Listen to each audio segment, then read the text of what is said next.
Hallo Werkzeugfans, willkommen bei GoTools TV. Mein Name ist Sebastian, das sind zwei Hobel und die werden wir heute vergleichen. Wir wollen rausbekommen, wer ist denn jetzt hier von diesen beiden der bessere? Denn ich habe den Metabo gegen einen anderen Hobel verglichen, ich habe den Dewalt gegen, glaube ich, sogar zwei andere Hobel verglichen, aber die beiden noch nicht zueinander. Deswegen werden wir das heute mal ganz schnell nachholen. Heute soll es nur um einen schnellen Battle gehen, dieser beiden Hobel. Die Details könnt ihr euch gerne in den anderen beiden Videos nochmal anschauen, die ich dir hier oben verlinke. Genauso wie ich dir auch schon mal alle Datenvergleiche hier oben auch nochmal verlinke. Und ich werde dir hier jetzt mal ganz kurz eine Datentabelle zeigen, die diese beiden Hobel vergleicht. Und du wirst sehen, eigentlich dasselbe. Ja? Eigentlich theoretisch genau dasselbe, sowohl die Hobelbreite, also die Durchlassbreite, die Durchlasshöhe ist dieselbe, zum Beispiel 16 cm, die Leistung der Geräte ist fast dieselbe und so weiter und so fort. Und deswegen finde ich, macht es total Sinn, auch so ein Video zu machen, weil was ist eigentlich der Unterschied zwischen den beiden? Und das wollen wir uns jetzt hier mal anschauen.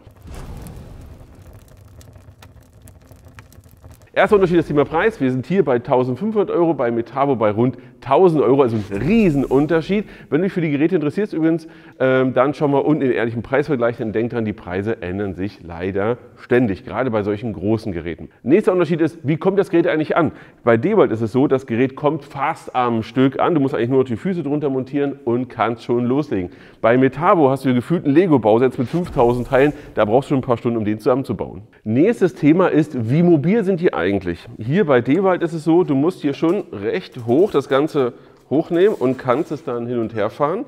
Es geht, aber ist auf jeden Fall, etwas wackeliger als hier bei Metabo. Da können wir hier Folgendes machen. Hoch und fahren, ja, wesentlich stabiler. Klarer Vorteil Metabo. Kommen wir zum Thema Kabel. Da gibt es einen Punkt für beide, denn man kann das gut oder schlecht für beide auslegen. Bei Metabo kein Kabel mit dabei. Du hast hier vorne ja, kein Kabel dran. Du brauchst auf jeden Fall von vornherein eine Verlängerungsschnur, die du dementsprechend hier ranstecken kannst. So. Und dann kannst du losarbeiten. Hast du keine Verlängerungsschnur, keine Chance zu arbeiten. Dafür kannst du aber die Länge des Kabels für dich selbst bestimmen. Bei Dewalt ist ein Kabel dran, super, aber das ist halt nur 2-3 Meter lang und irgendwann zu Ende, dann musst du es dort verlängern. Kann auch negativ sein. Nächstes Thema Ein- und Ausschalter, wir haben einen Punkt für beide, zack, zack, denn bei Dewalt ist es so, er trägt nicht hier auf, das ist schön, aber dafür ist er hier an der Seite. Bei Metabo ist es so, er trägt sehr stark auf, aber ist dafür vorne. Das heißt, bei Metabo kannst du einfach schnell draufdrücken, zack, ist er aus, aber dafür steht er dir im Weg rum. Kommen wir zum Anschlag für die Abrichte. Bei beiden ist er sehr stabil, alles kein Problem, aber trotzdem klarer Punkt für Dewalt, denn bei Metabo ist die Messerwelle hier in der Mitte, aber die Halterung ist asynchron. Dadurch ist es so, dass wir hier natürlich einen Kippmoment haben, ja, und wir sind nicht genau in der Mitte über der Messerwelle. Das kann zu Problemen führen. Bei Dewalt haben wir die Befestigung zentriert und dadurch die Chance, dass es immer gerade ist. Kommen wir zum Abrichttisch und da haben wir einen ganz klaren Punkt für Metabo. Denn Dewalt hat eigentlich einen schöneren Tisch, hier auch einen sehr angenehmen Tisch zum Arbeiten, aber wir haben hier einen Versatz von etwa einem halben Millimeter und zwar auf beiden Seiten. Dadurch ist es so, wenn du es abrichtest und schiebst es hier drüber, dann stößt du mit Fasern immer hier gegen und hast einen gewissen Widerstand. Das kann nerven. Hier bei Metabo ein klassischer Tisch, eigentlich nicht so gut wie bei Dewalt, aber die Kante hat weniger Widerstand. Nächstes Thema, Höhenverstellung für das Thema dicken Hobel. Aus meiner Sicht ganz knapp ein Punkt für Metabo, denn bei Dewalt ist es ein bisschen komisch gelöst. Wir haben die Höhenverstellung hier oben, aber die Skala dafür dort unten. Das heißt, selbst wenn du es von hier oben verstellst, musst du trotzdem da unten gucken. Da wäre doch cooler gewesen, wenn der Hebel gleich da unten gewesen wäre. Zusätzlich ist der Hebel eigentlich ein bisschen im Weg, wenn ich hier abrichte. Ja, ich richte hier ab und gehe immer hier gegen und komme im Zweifel hier gegen den Hebel. Ich kann ihn auch abbauen, aber das ist nicht Sinn und Zweck der Sache. Bei Metabo habe ich den Hebel zwar hier unten, aber ich habe die Anzeige auch hier unten und muss mich sowieso bücken und hier macht es für mich viel mehr Sinn. Jetzt ein Punkt für beide. Messerwellenabdeckung ist bei beiden perfekt gelöst. Bei Dewalt Schraube lösen, hochziehen, Schraube festziehen, abgedeckt. Bei Metabo runterdrücken, lösen, hoch, fertig. Moment, ich möchte korrigieren. Wir sollten, glaube ich, Dewalt den Punkt wieder abziehen, weil die Abdeckung von Metabo doch etwas hochwertiger ist. Um Holz auf Dicke zu hobeln, müssen wir beide Geräte umbauen. Hier geht der Punkt aber ganz klar an Dewalt. Ich zeige dir warum.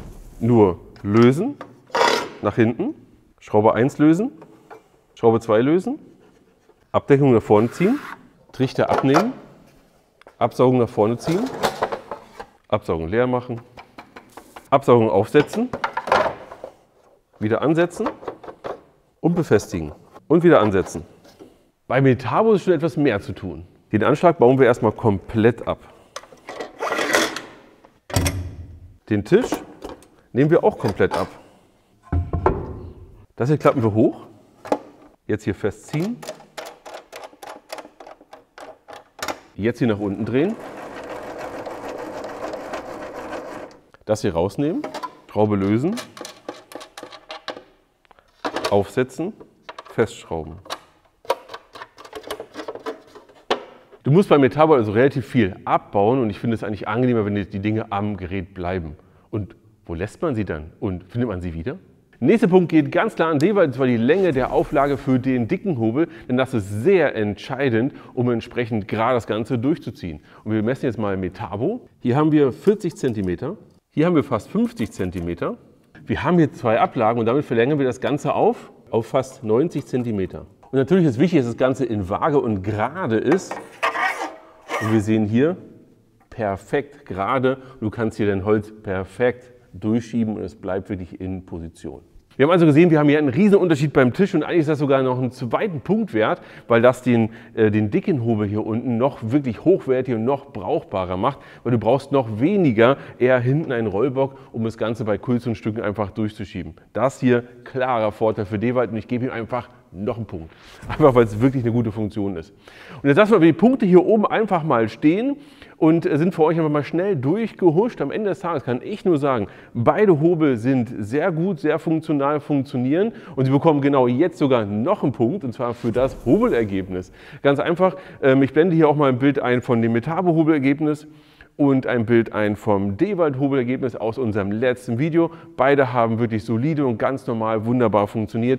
Das ist nicht das Thema, sondern wir sehen hier wiederum, dass es auf euch ankommt, nämlich was ist für euch am wichtigsten.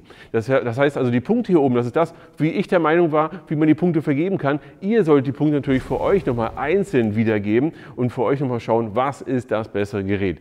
Schreibt mal unten einfach in die Kommentare, was du sagst, das würde ich eher nehmen oder das würde ich eher nehmen oder folgenden Punkt würde ich noch als wichtig erachten oder was habe ich vielleicht vergessen. Ich bin sehr gespannt. Wir lesen uns in den Kommentaren und für euch gut hobeln und bis zum nächsten Mal.